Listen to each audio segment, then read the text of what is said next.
देखिए, प्रधानमंत्री जी का बार बार बिहार आना, जो लोग सवाल उठाते हैं और ये कह रहे हैं कि प्रधानमंत्री अब चुनाव आ रहा है इसलिए वो आ रहे हैं, दिल्ली का चुनाव समाप्त हो गया है इसलिए सब लोग आ रहे हैं। शायद वो लोग नहीं जानते कि इससे पहले भी प्रधानमंत्री, लोकसभा चुनाव बीते अभी 7-8 महीना भी नहीं हुआ है, दरभंगा में उनका कार्यक्रम हो चुका है, जमुई में वो जनजातीय गौरव दिवस आकर उसका वो कार्यक्रम वहां पे कर चुके हैं, आज भागलपुर में प्रधानमंत्री थे। ये किसी भी राज्य के लिए सौभाग्य की बात है कि देश का प्रधानमंत्री उस राज्य पे इतना ध्यान दे रहा है और प्रधानमंत्री वादों को पूरा करने की गारंटी है। लोकसभा में जो जो वादे उनके द्वारा किए गए थे, ये कोई मामूली उपलब्धि है कि एक समय होता था जब देश भर में मात्र 2 एम्स होते थे, अब बिहार में 2 एम्स हो रहे हैं,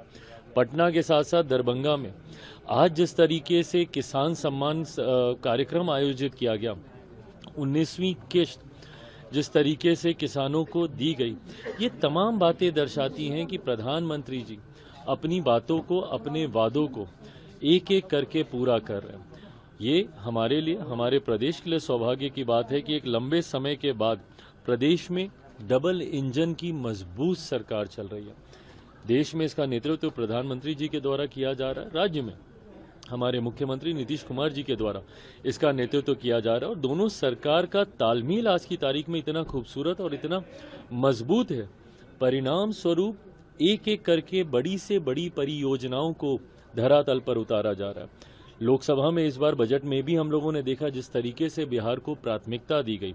कई लोग हैं जिनको बिहार के साथ धोखा उनको दिखाई दे रहा है, पर इससे पहले कब ऐसा होता था कि बिहार को एक साथ, और बिहार की जितनी ज्वलन समस्याएं हैं, भले वो मिथिलांचल की सिंचाई की समस्या हो या फिर कोसी की त्रासदी को, जिसको हर साल हम लोग कहीं ना कहीं कम ज़्यादा हर बिहारी को झेलना पड़ता है, साथ ही में इंफ्रास्ट्रक्चर डेवलपमेंट में जिस तरीके से ग्रीनफील्ड एयरपोर्ट का इसमें जिक्र किया गया, वहीं IIT एक्सपेंशन का जिक्र किया गया। हमारे लिए बहुत बड़ी बात है कि भाई मखाना बोर्ड, बिहार में सबसे ज़्यादा उत्पादन मखाना का होता है, उसको लेकर मखाना बोर्ड के गठन का इसमें जिक्र किया गया। मेरे मंत्रालय की एक लंबे समय से मांग थी कि पूरे देश भर में मात्र 2 निफ्टम है,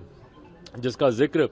आज प्रधानमंत्री जी ने भी किया। तीसरा निफ्टम अगर खुलने जा रहा है तो वो हमारे बिहार में खुलने जा रहा है। तो प्रधानमंत्री जी के कार्यक्रम, उनका दौरा ये दर्शाता है कि प्रधानमंत्री जी की प्राथमिकता में बिहार है। विकसित देश की बात जब प्रधानमंत्री करते हैं तो कहीं ना कहीं उसकी नींव में बिहार का विकसित होना उतना ही महत्वपूर्ण है।